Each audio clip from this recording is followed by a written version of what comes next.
Arabs are the most maligned group in the history of Hollywood. They're portrayed basically as subhumans. Untermenschen, a term used by Nazis to vilify gypsies and Jews. These images have been with us for more than a century.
For 30 years, I've looked at how we, particularly when I say we, image makers, have projected Arabs on silver screens. In my latest book, Real Bad Arabs, How Hollywood Vilifies a People, I looked at more than 1,000 films.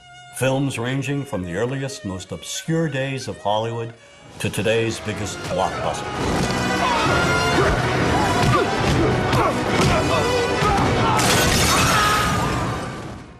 And what I tried to do is to make visible what too many of us seem not to see, a dangerously consistent pattern of hateful Arab stereotypes.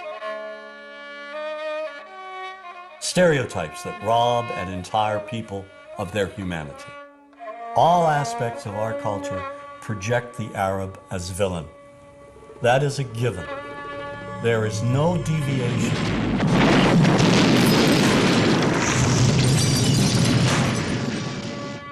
We have taken a few structured images and repeated them over and over again. You are hostages of the Holy Freedom Party. Now, whether one lives in Paducah, Kentucky or Wood River, Illinois, we know basically the same thing. Listen to the sound, Jesus, of our God. We know the mythology. The mythology, namely Hollywood's images of Arabs. We inherited the Arab image primarily from Europeans.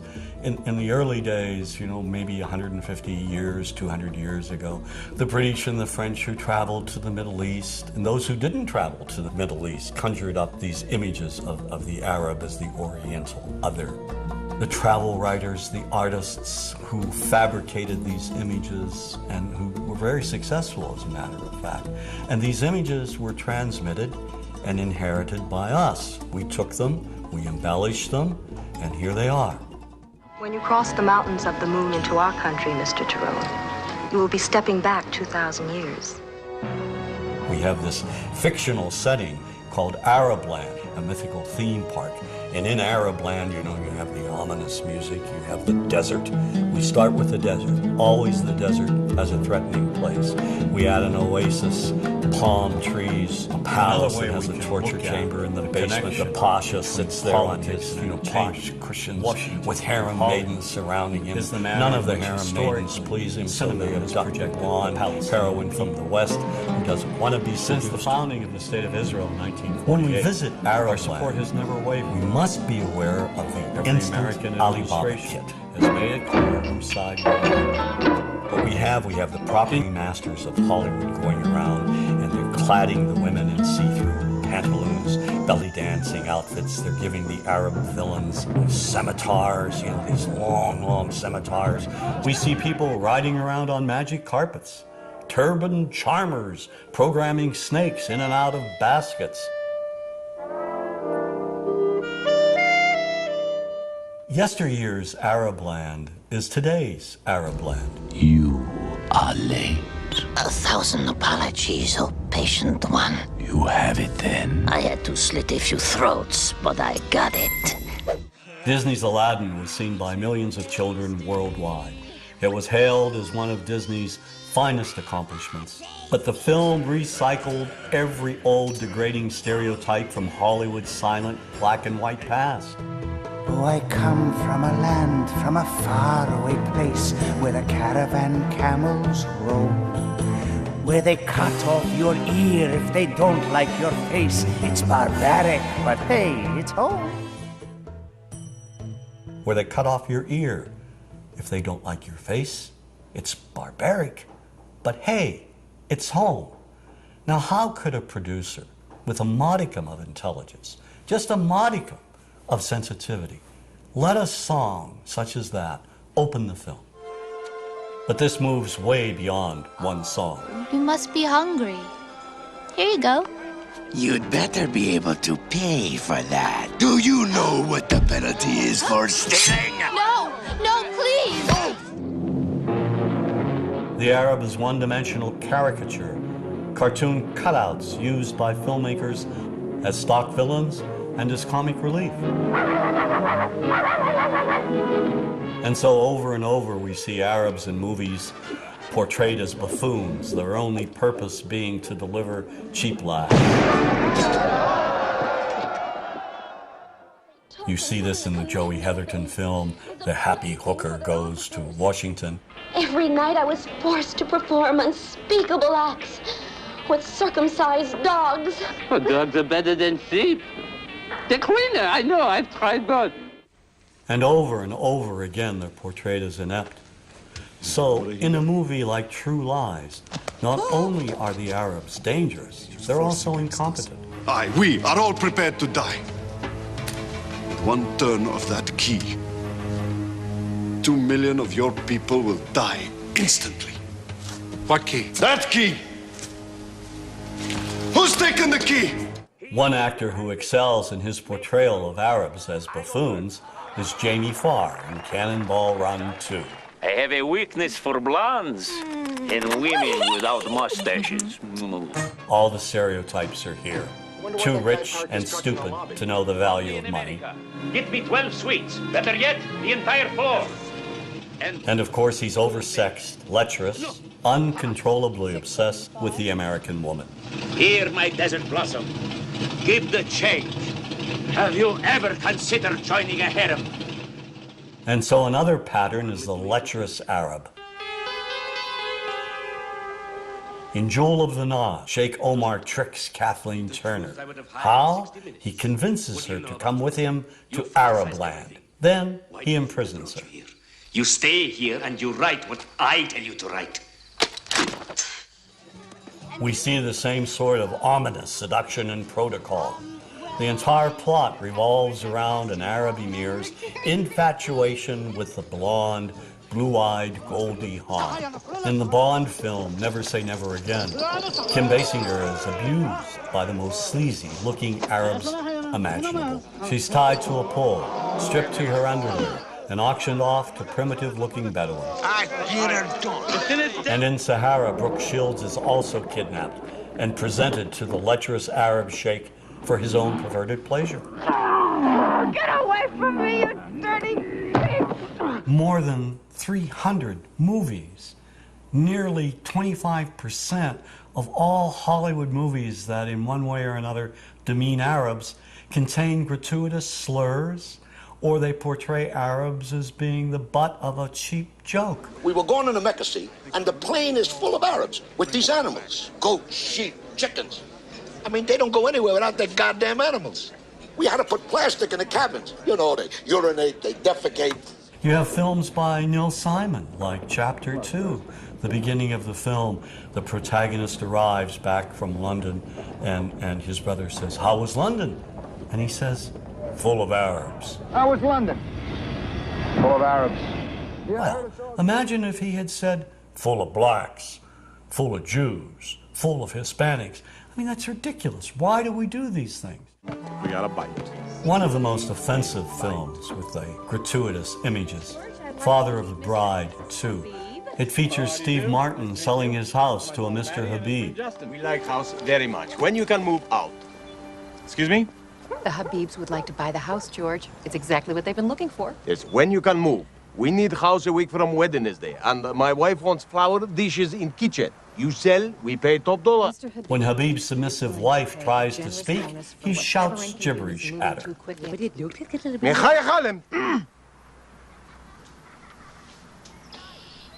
And then he offers Martin a $15,000 cash bonus to move out in 10 days. Making real estate history here, George. When Martin tells Mr. Habib that he doesn't want to sell the house after all, he finds Habib's wrecking crew there, ready to demolish his beautiful home.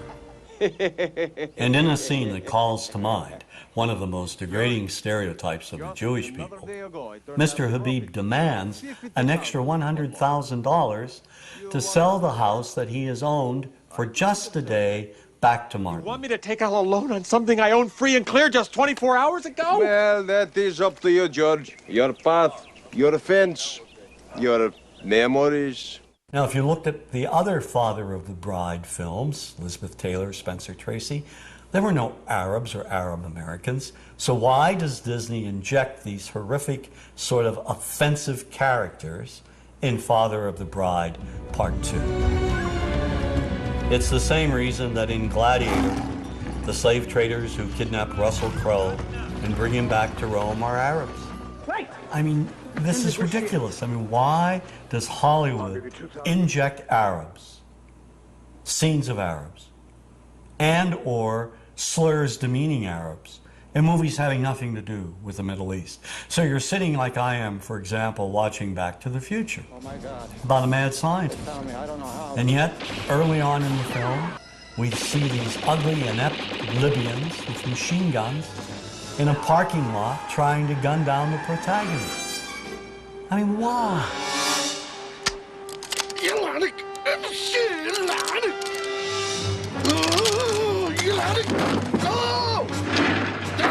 This movie wasn't about the future. It was the same old stereotyping from the past. And the same goes for Hollywood's view of Arab women. The Arab woman today is bright, intelligent. She's someone who is exceeding in all professions. And yet this reality still is being denied us on silver screens. The highly sexualized belly dancer has been with us from the beginning of Hollywood's history, inspired by early images of the Orient as the place of exoticism, intrigue, and passion. But in recent years, this image has dramatically changed. The Arab woman is now projected as a bomber, a terrorist. Added to this image is what I call bundles in black. Veiled women in the background, in the shadows, submissive. It seems the more Arab women advance, the more Hollywood keeps them locked in the past.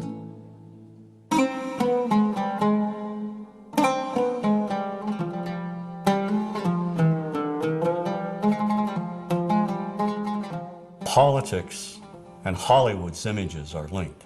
They reinforce one another. Policy enforces mythical images help enforce policy. Jack Valente, president of the Motion Picture Association of America, has said, quote, "Washington and Hollywood spring from the same DNA," end quote. The Arab image began to change immediately after World War II. There were three things that impacted the change. The Palestinian-Israeli conflict, in which the United States has unequivocally supported Israel. The Arab oil embargo in the 70s, which angered Americans when gas prices went through the ceiling. And the Iranian Revolution, which increased Arab-American tensions when Iranian students took American diplomats hostage for more than a year.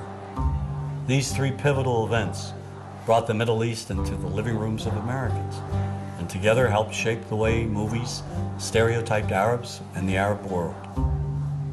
One of the primary changes, the image of the sheikh. In movies such as Rollover, he's out to take over the world with his money, or he's up to no good trying to buy chunks of America. Mrs. Winters, I think I should tell you there are those in the family who do not think we should be making this offer at all. I assume if you could have found venture capital of this sort for a company like Winterchem in America, you would not be coming all the way to Arabia looking for it. You see the oily sheik in Spielberg's Indiana Jones and The Last Crusade. You see the money-grubbing sheik who's out to commit all kinds of terrorism and launch a missile in earnest in the army. Gentlemen, behold my special club, the Pluton missile. With it, I will bring the infidels to their knees and be leader in the Arab world. One of the myths in the 70s was that the Arabs are coming over, buying up chunks of America. And of course, this was reflected in the cinema. The Arabs have taken billions of dollars out of this country, and now they must put it back. One of my favorite movies of all time, racist though it may be, is Network, about commercial television. Ladies and gentlemen, let's hear it. How do you feel? We're mad now, and we're not going to take this anymore. Network features a TV anchor rising to superstardom. How? He unleashes wild rants against the system on the air. But he directs the angriest of all his rants at Arabs, who he says are buying up America. They're buying it for the Saudi Arabian Investment Corporation. They're buying it for the Arabs. The anchor, Howard Beale, calls on the American people to rise up and stop the Arab buyout of his TV network. Listen to me, goddammit. The Arabs are simply buying us. There's only one thing that can stop them. You. The rage of Americans in response became one of the most famous scenes in movie history. I want you to get up out of your chairs. I want you to get up right now and write a telegram to President Ford saying, I'm as mad as hell and I'm not going to take this anymore.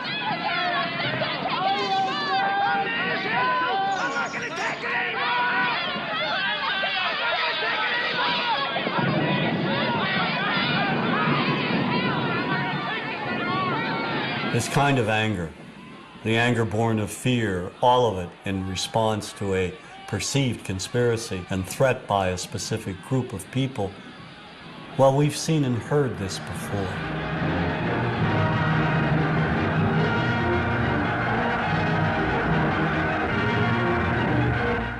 If we look at the anti-Semitic propaganda of the Nazis, at its core is an identical type of economic threat.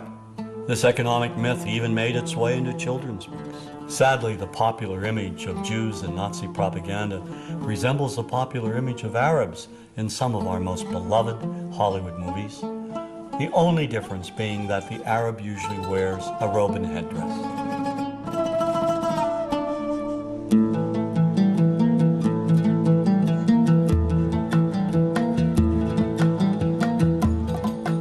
Another way we can look at the connection between politics and entertainment, Washington and Hollywood, is the manner in which historically cinema has projected the Palestinian people. Since the founding of the State of Israel in 1948, our support has never wavered. Every American administration has made it clear whose side we're on. In contrast, Washington's policymakers have failed to support the millions of Palestinians who have been made refugees and who have lived lives of poverty and squalor as a result, while policies impact opinions. So equally unjust is how Hollywood has presented the conflict. Movies repeatedly depict Palestinians as terrorists, making it seem that all Palestinians are evil. Made in America, Colonel.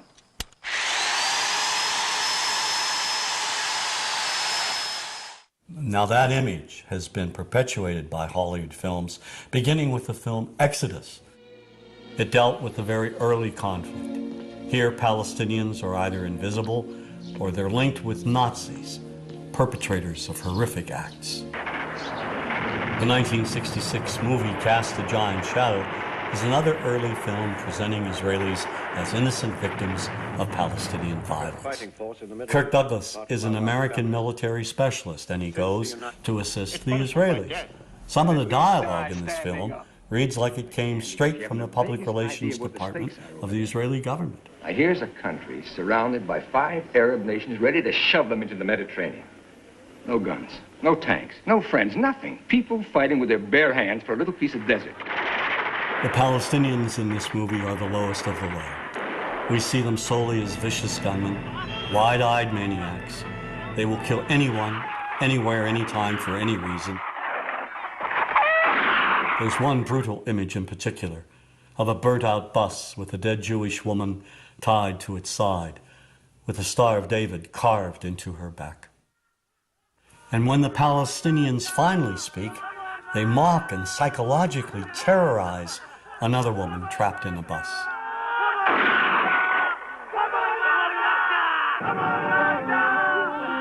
Well, if we jump forward a decade to the film Black Sunday, the Palestinian terrorist is now a woman. Striking where it hurts them most, where they feel most at home. She flies the Goodyear blimp into a Miami stadium and tries to wipe out 80,000 Americans at the Super Bowl. She cold-bloodedly eliminates anyone in her path.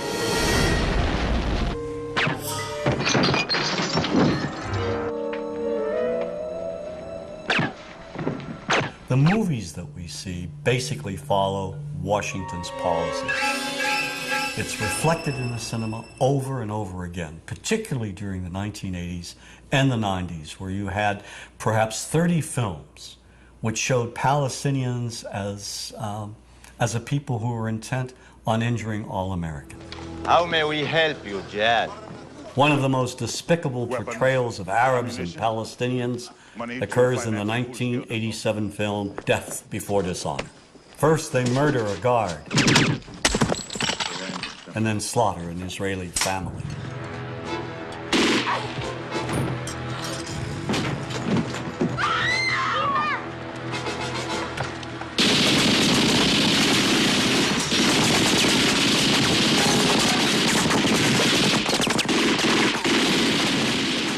They kidnap and torture an American Marine, and in cold blood execute another.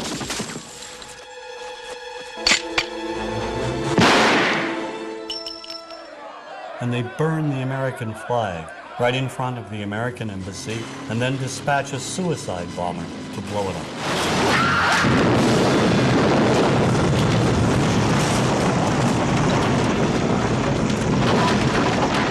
One reason we've not been allowed to empathize with any Palestinian on the silver screen is due to 2 Israeli producers, Menachem Golan and Yoram Globus.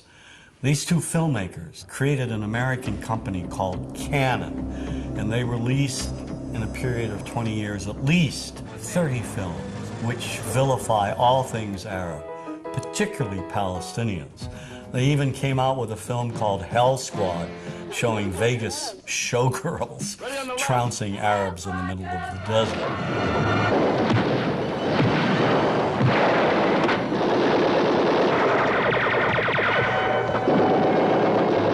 I think the most effective film they've ever done, one of the most popular and most racist, is The Delta Force. Here, Palestinians hijack a plane and terrorize the passengers, especially the Jewish ones. Pick out the passport with Jewish names. There is no form of communication more powerful than film in creating propaganda, and Golan and Globus took it to another level. Certainly American producers play a role in vilifying Palestinians. I mean, perhaps the most anti-Palestinian film is True Lies. This apparently is the same group which just detonated a nuclear bomb in the Florida Keys. Crimson Jihad will rain fire on one major U.S. city each week until our demands are met. This film is shown on television almost every week, over and over again. It is part of our visual heritage. Give me the key! Come on, child! You don't want to die, do you? Give me the key! And you won't get hurt! I give you my word! No way, you wacko! And we never see Palestinians who suffer under occupation, Palestinians in refugee camps, Palestinians who are victimized, who are killed, innocent Palestinians. These images are denied us. Now, why are they denied us? Is there an unwritten code in Hollywood saying we cannot and will not humanize Palestinians? I mean, why can't we humanize Palestinians in the same manner in which we humanize Israelis? Is not the life of a Palestinian child, media-wise, Hollywood-wise, politically-wise, as important, as humane, as valuable as the life of an Israeli child? And if the answer to that is yes, why can't we see that on silver screens?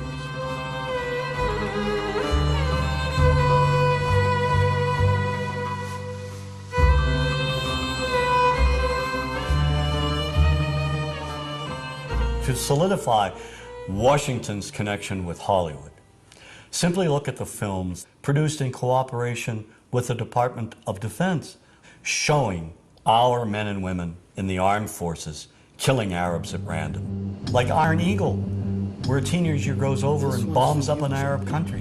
You know, just learns how to fly a jet overnight.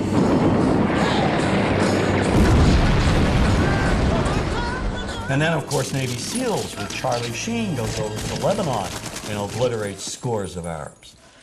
All right, Chief. Let's go tag him and bang him. Of all the Department of Defense films, the one that will stand the test of time as being the most racist is Rules of Engagement.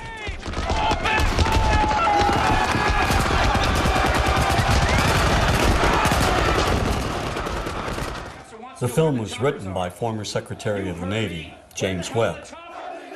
The action takes place in Yemen, a real country in the Middle East. There are violent demonstrations at the American Embassy, and the Marines, led by Samuel L. Jackson, they're called in to evacuate the American employees. And as they try to do so, the Marines open fire on the crowd and kill scores of Yemenis, including women and children. And in the investigation that follows, Tommy Lee Jones, the lawyer who represents the Samuel Jackson character, goes to Yemen to investigate. The movie leads us to believe what seems obvious, that the Marines committed this atrocity. Armed American Marines, they were shooting at his people. They were just trying to defend themselves.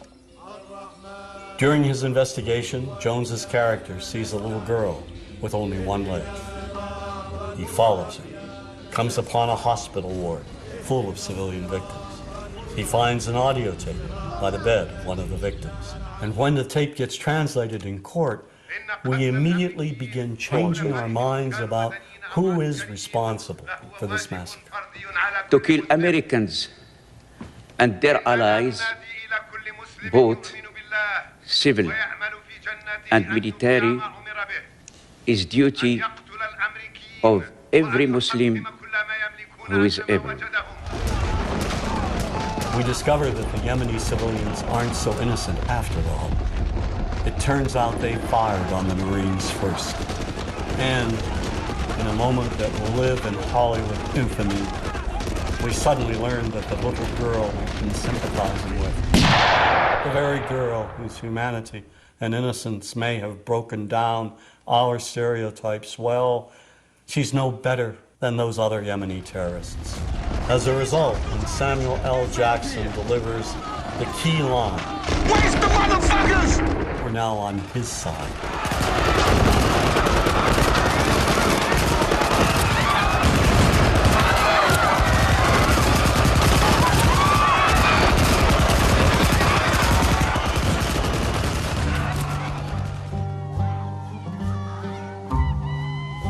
Why does this matter? Because in the end, the massacre of even women and children has been justified and applauded. It's a slaughter, yes, but it's a righteous slaughter. Sergeant Mack. Sir? Contact all stations. Mission complete. The humanity is not there. And if we cannot see the Arab humanity, what's left? If we feel nothing, if we feel that Arabs are not like us, or not like anyone else, then let's kill them all. Then they deserve to die, right?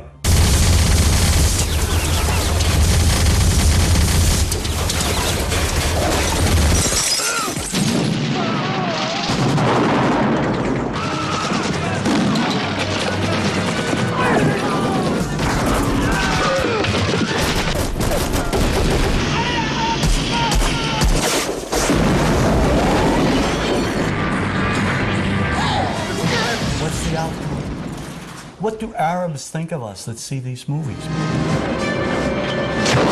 Because these movies are rented 25 cents American in Egypt. Movies showing us killing them. What do they walk away with? Does this bring us closer together? Does this advance peace, or does it separate us? You're fired.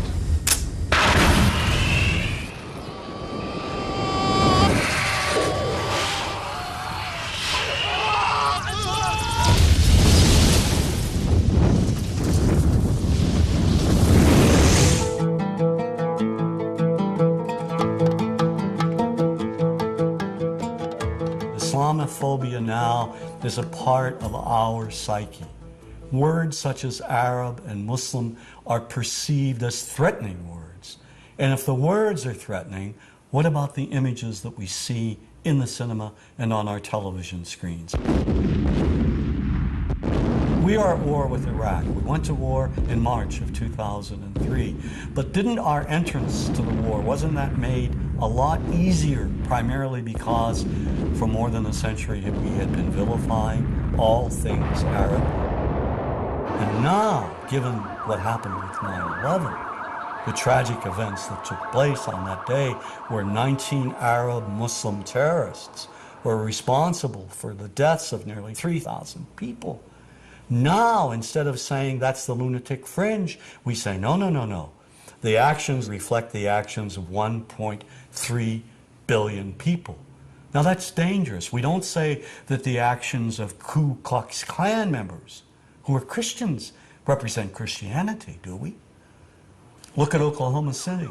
Timothy McVeigh, a good Irish Catholic boy. Do we say all Irish Catholics are terrorists? No one knew McVeigh's religious beliefs, where he went to church, or his ethnic background. It was not part of the story. Yet, of course, had that been an American with Arab roots, or an American Muslim, it would have been a part of the story. Remember that when news of the bombing broke, reporters and politicians, nearly everybody, rushed to judgment, without any proof whatsoever. The U.S. government source told CBS News that it has Middle East terrorism written all over it. The attack in Oklahoma City appears to have a familiar mark. This was done with the attempt to inflict as many casualties as possible. That is a Middle Eastern trait. The fact that it was such a powerful bomb in Oklahoma City immediately drew investigators to consider deadly parallels that all have roots in the Middle East. ABC News has learned that the FBI has asked the U.S. military to provide up to 10 Arabic speakers to help in the investigation. The stereotype has become so widespread that it's become invisible to people. And the reason being is that we've all grown up with these images. Just look at television. We now have TV shows telling us that, in addition to the Arab terrorists over there, American Arabs over here are also terrorists. Then there's Showtime's Sleeper Cell. Here, a sinister network of Islamic groups operates on American street corners. Any homeless man could be part of this network. Even Western-looking Arabs are part of this anti-American conspiracy. We're at war with America, period. And we're going to win that war by convincing enough Americans through the spread of fear, insecurity, and terror to change their ways. And the best way to teach that lesson is by attacking them where they live, work, and play. And this paranoia runs deep. Just take a moment and flip through some of our most popular religious channels. Islam, a religion of 2 billion members that's growing by 50 million people annually. nearly every major terrorist network in the world is led by Islamic fundamentalists. Islam is, as we have seen, a religion that teaches the violent subjugation of all non-Muslims. It promises paradise to terrorists and makes the vilest deed a thing of beauty in the eyes of Allah. So when innocent Arabs are killed, when they're bombed, maimed, wounded, when they're tortured in places like Abu Ghraib, is it really any surprise that we don't feel any compassion? Or worse, make light of it? This is no different than what happens at the Skull and Bones initiation, and we're going to ruin people's lives over it, and we're going to hamper our military effort. You ever heard of emotional release? You ever heard of need to blow some steam off? Well, yeah, sort of like hazing, a fraternity prank, sort of like that kind of fun. But the point is, everybody's been saying that this came from the top. We don't care about them. We've been preconditioned to think that those innocent civilians, clones of Al-Qaeda and Saddam Hussein, are one and the same and do not merit our sympathy, our understanding. And that's very dangerous.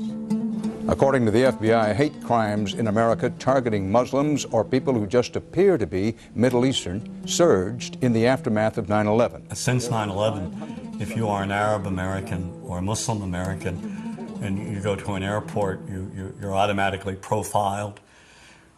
Numerous thousands of Muslim Americans were rounded up and detained without due process. Many people, particularly immigrants, lost their jobs. This college student who asked not to be identified says a recent meeting with police left him feeling like a criminal. I was just very scared, anxious, nervous, and I just wanted to get it over with. He was one of several thousand men of mostly Arab descent who were interviewed. So there is this cloud, with the hate crimes, with the profiling, with being rounded up. Again, I think this illustrates the power of film, that in spite of the reality, in spite of the material that we know to be true, we still embrace the mythology. The mythology is still a part of our psyches. Stereotypes take a long time to wither away. And for many of us, we're comfortable with our prejudices. We don't want to change. We've grown accustomed to this face.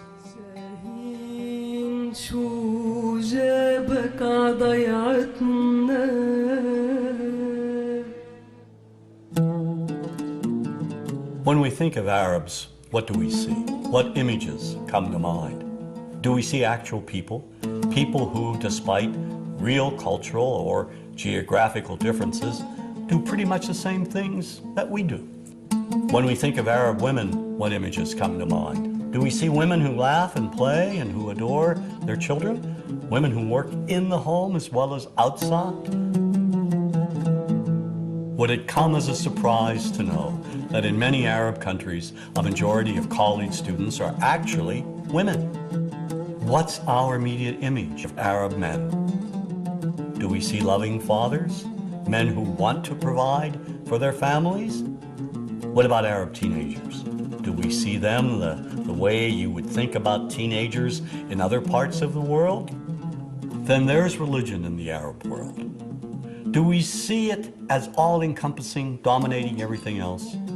Do we know that even though faith plays a huge role in the Arab world, just as it does here in the United States, that it's also true that much of the Arab world is quite secular? When we think of Arabs and religion, does Christianity come to mind? Do we remember that there are over 20 million Christians in the region who have lived side by side in harmony with Muslims for centuries?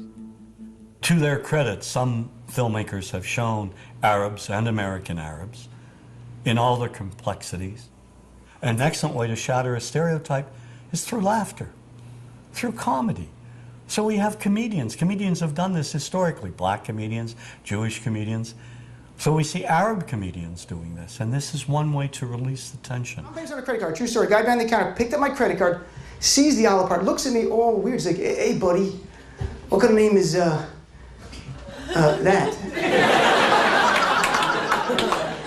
I'm like, well sir, it's an Arabic name. He goes, what does this mean? So I'm like, well translate it to English. It means peaceful, friendly Arab. But he's not happy because, yeah, what Arab country is your family from? So I tried the most peaceful, popular one that he would like. So I'm like, we're from the same Arab country that Aladdin is from. To his credit, Michael Moore in Fahrenheit 9/11 in the DVD includes a scene with this comedy coming out. My name really is Ahmed, and I can't fly anywhere. All you white people have it easy. You guys get to the airport like an hour, 2 hours before your flight. Takes me a month and a half. Security's gotten so bad now I just show up to the airport in a G-string. I'm like, how you guys doing? The character I read for was terrorist number 4. Not number 1, not number 2, number 4. And I was already well into my comedy career at this point, so I didn't take it that serious. And I read my lines way over the top.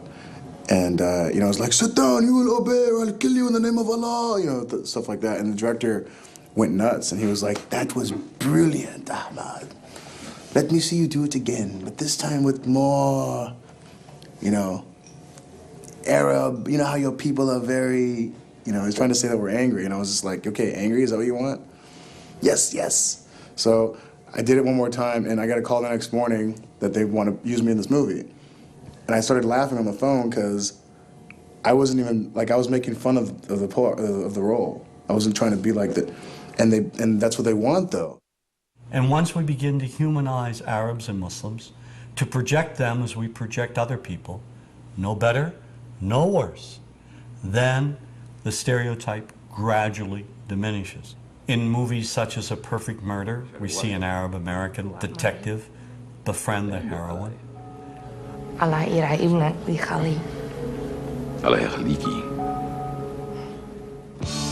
Then there's Three Kings, a movie I served as a consultant on. The action occurs during the first Gulf War in 1991. The film is notable for revealing the complexities of the Iraqi people, focusing on decent Iraqis that Saddam Hussein wants to kill. How's your little girl? She's safe for now. Outstanding, excellent. How can we help you? There's mutual respect in this film. And there's also Iraqis who are loyal to Saddam Hussein. It's not a sugar-coated film. It's a very realistic film. It's an outstanding film, in my opinion. Kingdom of Heaven, which focuses on the Crusades, was a tremendous hit overseas, not here in the United States. And when the film was shown in Beirut, particularly at the end, when Salah ad-Din takes over Jerusalem, there's peace between Muslim and Christian. He enters a church and there is an icon on the floor.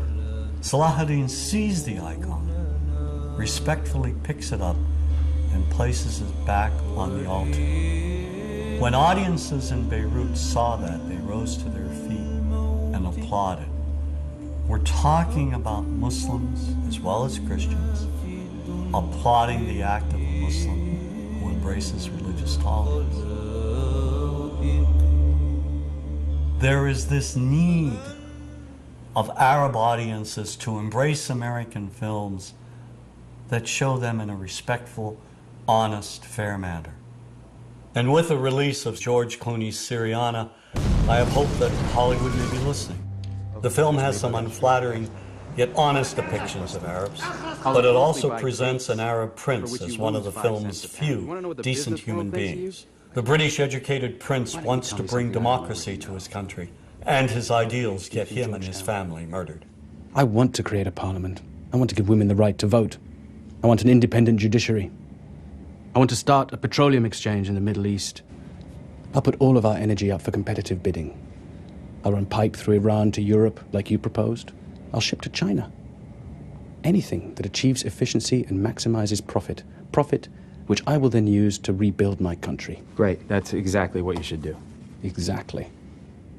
Except your president rings my father and says I've got unemployment in Texas, Kansas, Washington State. One phone call later, we're stealing out of our social programs in order to buy overpriced airplanes. Another example of this kind of humanity and respect is found in Hideous Kinky, a film about an English woman, played by Kate Winslet, and her two daughters in Morocco.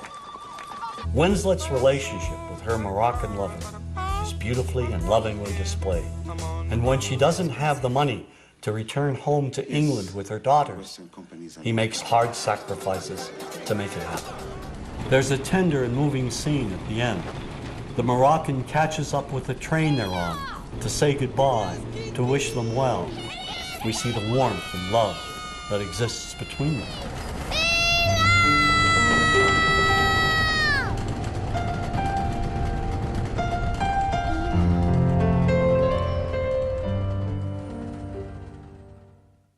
And nowhere is this kind of humanity more visible than in the film Paradise Now, written and directed by Hani Abu Assad. Two Palestinian friends get recruited to carry out a suicide bombing on Tel Aviv. At first they accept their mission solemnly, but they're intercepted at the Israeli border and separated from their handler. Then a young woman realizes their plan and forces them to question their actions. شو سبكم؟ ليش بتعملوا هيك؟ ما عادش في خيار تاني. إذا ما نقدرش نتكافئ بالحياة نتكافئ بالموت. إذا عندك القدرة على إنه تموت وتقتل من شان التكافؤ، ليش بتدوش على إمكانية بالحياة عشان تعيش التكافؤ كمان؟ كيف؟ منظمة حقوق الإنسان تبعتك؟ هاي واحدة من الإمكانيات. عقائل هيك ما بنعطي للإسرائيلي عذر إنهم يضلوا يقتلوا فينا. والله العظيم إنك عنياتك. مش حرية بدون كفاح. لازم حدا يضحي بحاله، طول ما في ظلم واحتلال في تضحية. هذا مش تضحية، هذا انتقام. هيك بتقتل وبتصير زيهم. وببدل في الفرق بين الضحية والقتل. الفرق إنه بطل في These three young Palestinians are different from each other. They're not just crazed terrorists, and they're not just freedom fighters. They're human beings, with all the faults, excesses, ideals, and pain of human beings. سعيد رد علي. كان ليش انت هون؟ ليش جيت؟ عشان أكون معاك. تعال نرجع. سوا معك. مش حيننتصر بهاي الطريقة. احنا بنعمل اللي علينا، ليش تهد والباقي على الله. بس ربنا قال لك فكر قبل ما تعمل. رايحين نموت ناس معانا، مش راح يتغير ولا إشي. مش موطن راح اغير. تكملة النضال هي راح تغير.